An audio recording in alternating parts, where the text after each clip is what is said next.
The luxurious boardroom fell silent the moment the client pushed the campaign folder toward Amara.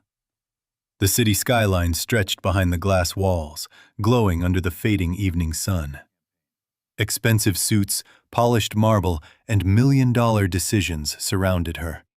And yet every eye in the room focused on one person. The newest employee. The intern.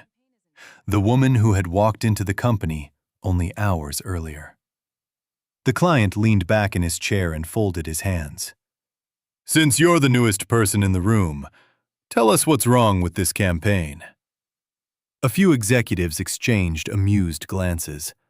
One of them smiled as if expecting entertainment. Another quietly shook his head. Even the CEO looked surprised. No one had expected the question, especially not directed at her. I looked toward Amara. For the first time since we entered the room, I expected to see uncertainty in her eyes. Instead, she calmly opened the folder. She studied every page carefully. No rushing, no panic, no nervousness, only focus. The room remained silent. 30 seconds passed, then 1 minute. Finally, she closed the folder and looked up. "I can answer honestly?" The client smiled. "That's what we're paying for." She nodded slowly. "The campaign isn't bad." Several executives relaxed.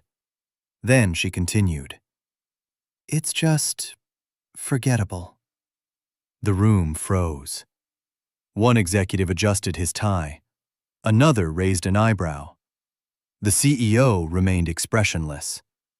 The client leaned forward. "Explain." Amara pointed toward the presentation board. "The visuals are beautiful. The market research is strong. The numbers make sense. But none of it gives customers a reason to care." Silence.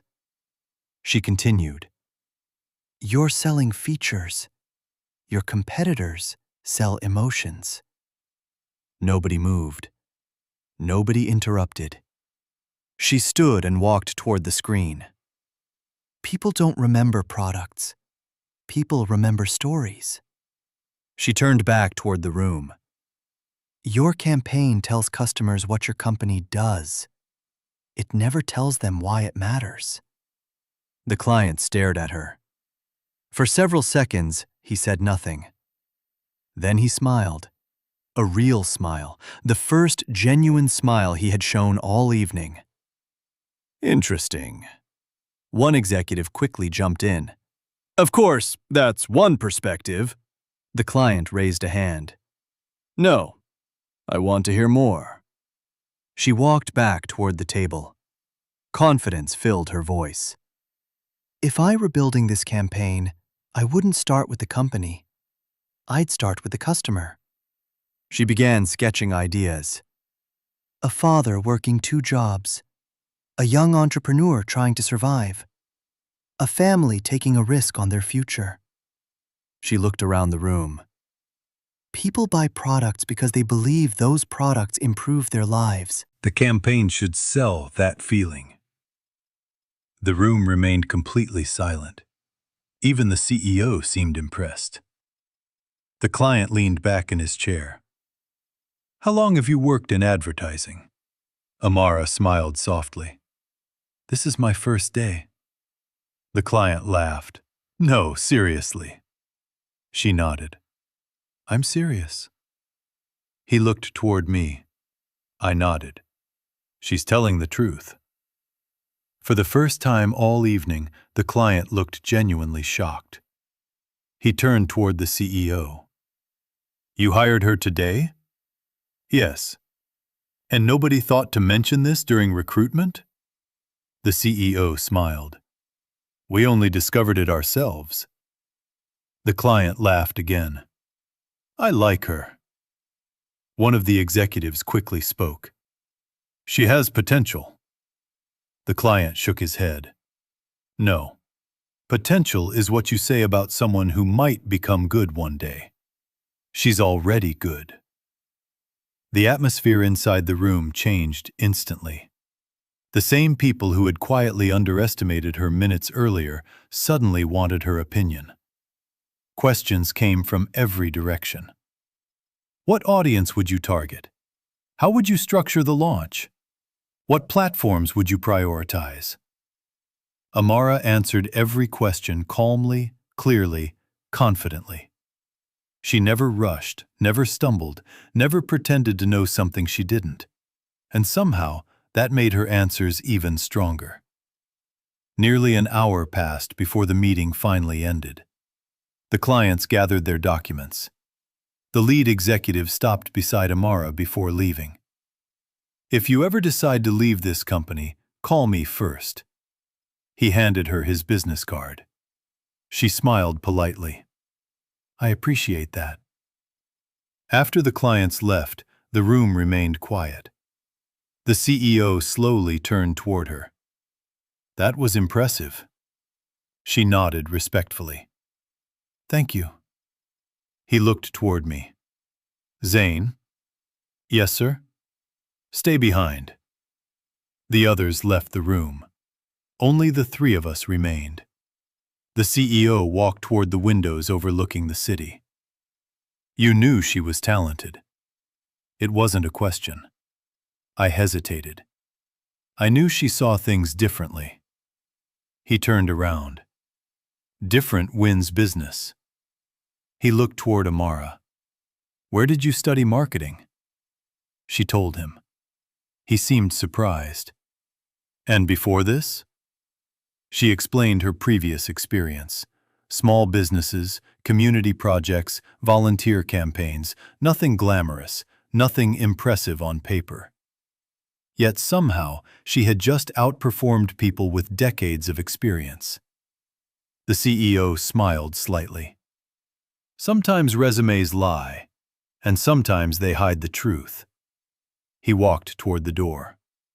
"Tomorrow morning, 8 o'clock. She looked confused. "For what?" "The strategy meeting." She blinked. "I'm not part of the executive team." "You are now." The door closed behind him. Amara looked at me. I think he was joking. He wasn't. She sat down slowly. Everything that had happened over the past hour finally seemed to catch up with her. "Did that really happen?" I laughed. "Pretty much." She stared at the city skyline. "My first day wasn't supposed to look like this." No one's first day looks like this. For a moment, neither of us spoke. Then she looked at me. "Can I ask you something?" "Sure." "Why did you hire me?" The question caught me off guard. There were stronger resumes, more experienced candidates. So why me? I looked toward the empty boardroom. Because I remembered something she had said during the interview.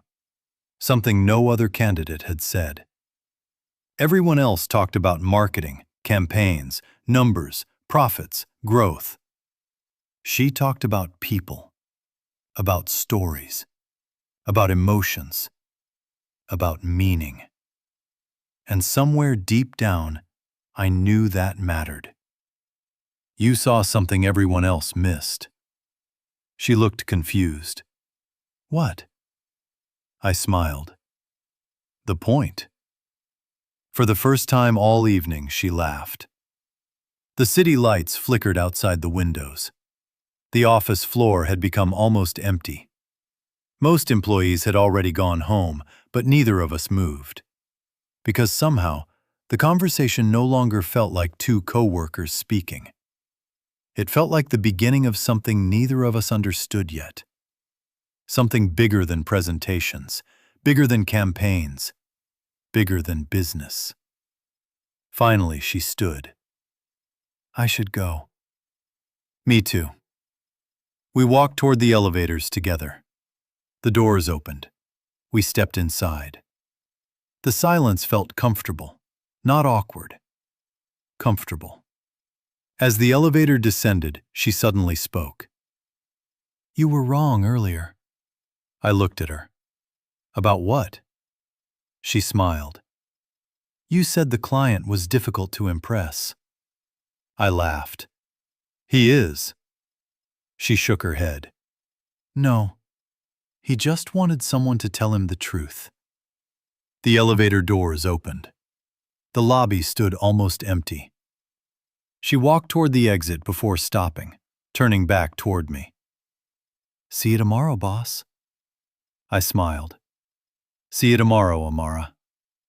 She disappeared into the night, and for reasons I couldn't explain, I stood there, watching the doors long after she had gone.